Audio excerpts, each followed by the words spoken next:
ურდულობამდე მიდის ივანიშვილის რეჟიმი პრაქტიკულად უსაფუძოდ არანაირი ბრალდება არ არსებობს და არანაირი საფუძველი არ არსებობს, იმიტომ რომ ის რაც მოვისმინეთ ბრიფინგის სახით არც ქვემდებარე იყო სუსის, არც დანაშაული არსებობს, არც დანაშაული სუბიექტი არ არსებობს და საერთოდ თუ ნახავთ ჩვენ ქთამის მიცემის მუხს ხედავთ რომ წავიკითხავთ და ვნახავთ რომ მათ საჯარო განცხადებაც კი უკვე დანაშაულს ხსნის და დანაშაულის ბრალი აღარ არსებობს, ამიტომ ნებისმიერ ადვოკატებთანაც ჰქონდა კონსულტაციები, ჩვენ არანაირი საფუძველი ბრალდების არ არსებობს.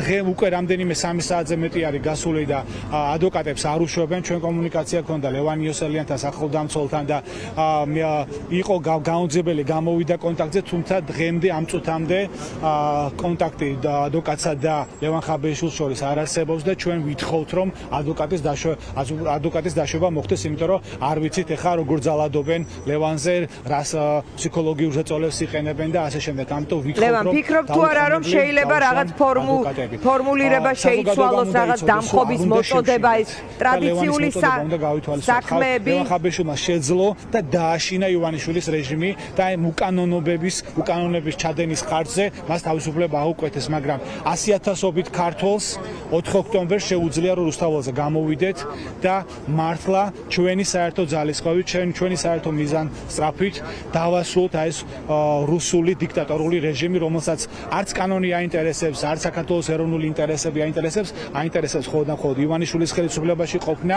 და ამისათვის ყველაფერზე წამსვლელები არიან. კი ბატონო, ლევან, საინტერესოა, ხომ არ ფიქრობთ რომ რაღაც ეტაპზე გესმით ჩემი ხმა?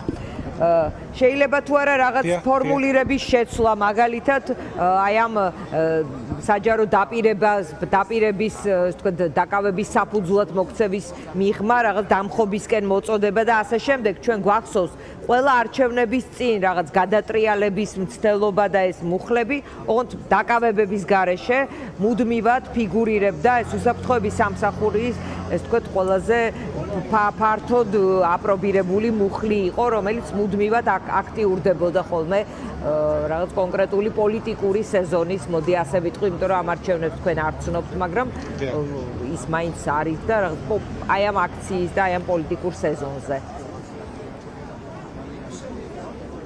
თავისთავად ყველამ როდესაც 3 საათზე მოვისმინეთ სუსის ბრიფინგი, იმთავითვე გაჩნდა ვარაუდები, რომ შეიძლება ეს რაიმე ფორმით შეეთხზათ და დაეკავშირებინათ ასევე ერთიანი ნაციონალური მოძრაობისათვის, იმიტომ რომ ჩვენ მირჩეულები ვართ ყოველი არჩევნების წინ და ეხლაც რუსული სპეცოპერაციის წინ შესაძლო იყო, რომ სუს საზოგადოების დაშინების მიზნით აი ეს შეეთქმნა კონკრეტული ბრალდებები. მაგრამ ის რაც მოვისმინეთ სუსის ბრიფინგზე ლევან ხაბეიშვილთან მიმართებაში, საერთოდ ლოგიკურობის და სამართლებრივი საფუძვლების მიღმა არის, იმიტომ რომ აბსურდი არის, ხო? არანაირი ქთამის მიცემა საჯარო განცხადებით, ბიუჯეტის ხარჯებით და ანაზღაურების საფუძველზე უსაკეთება ესეთი პოლიტიკური განცხადებები. აქ ამას არანაირი კავშირი ქთამის მიღებასთან, მიღებთან და ასე შემდეგ არ შეიძლება ჰქონდეს, მაგრამ ჩვენ ვიცით, რომ ამ ქვეყანაში კონკრეტული ბრალდებები ხომ სამართლებრივი საფუძვლების შესაბამისად არ იქმნება. აქ არის მხოლოდ ივანიშვილის დაკვეთა, ხელისუფლების დაკვეთა და სამართალდამცავები მიდიან ყველაფერზე, რომ ეს პოლიტიკური დაკვეთები შეასრულონ. აი ამასთან გვაქვს ჩვენ საქმე, ამიტომ ვამბობ, როდესაც ქვეყანაში არ არსებობს კანონი, სამართალი, არც სამართალდამცავი, არც სასამართლო, არც პარლამენტი, ერთადერთი ხელისუფლების ლეგიტიმური წყარო არის ხალხი, ამიტომ ხალხმა უნდა იყოს ძალაუფლება კონსტიტუციის შესაბამისად ხელში და 4 ოქტომბერს ყველა უნდა გამოვიდეთ. 100,000 ქართველს შეუძლია გადამწყვეტი ბრძოლა გამართოს საქართველოსთვის. ლევან, დიდი მადლობა.